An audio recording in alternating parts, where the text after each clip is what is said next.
now that you're ready for it, what's the process like for finding a co-packer? I know that's a big pain point for a lot of entrepreneurs. And how did you get there? What process did you go through? What resources did you find? What is really important is to do your research. We started out, so we are members of the Specialty Food Association, and we started out by taking workshops through them at their events, and learning from the people who have been in the industry longer than us. So one of the key things I want to say before I forget is that make friends with the people who have come before you in your industry. And it doesn't matter if you're a food business, it doesn't matter if they make the same product as you. I've become friends with with a woman who owns a business that makes diabetic food. Okay. Pretzels so anyway, it doesn't matter. Just find people to make friends with that you can learn from. We're talking about whether to have your own facility and your own equipment versus go to a co-packer, and what is having your own facility going to cost versus hiring the co-packer is what you have to figure out. Also, how much control do you want to be able to have over the making of your product? Because when you move with the co-packer, you give up a little bit of that control.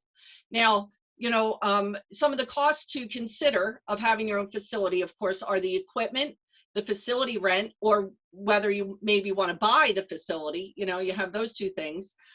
Your labor, your cost of goods, and then of course your maintenance, versus you have your cost of goods, which includes labor and everything that you need when you work with a co-packer. Using a co-packer, you really have to do your research. We started by as I said, attending these Specialty Food Association events so we could learn about what questions to ask a co-packer. So one of the key things in finding a co-packer is communication.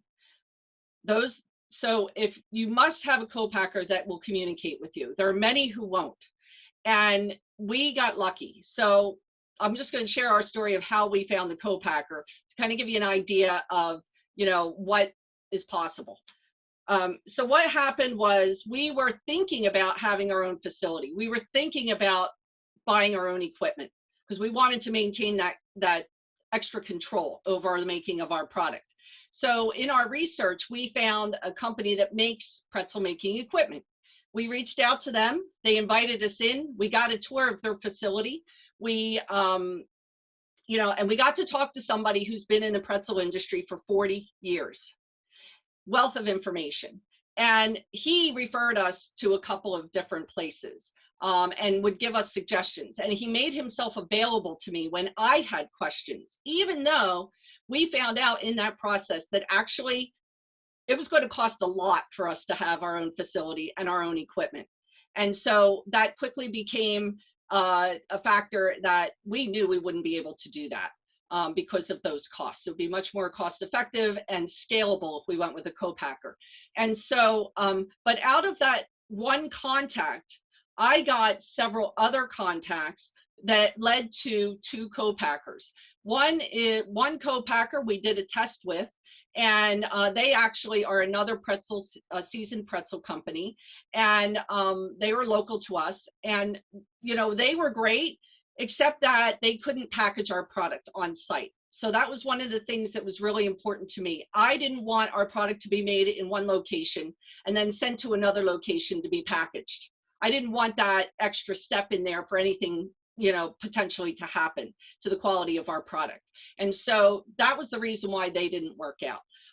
But I was able to talk to them to learn more about the co-packing process. And in that process, I learned how to make my product better, which is what they do. That's what they do for a living. So it's that communication piece, talking, asking questions, not being afraid to reach out. And if they don't communicate with you, go somewhere else.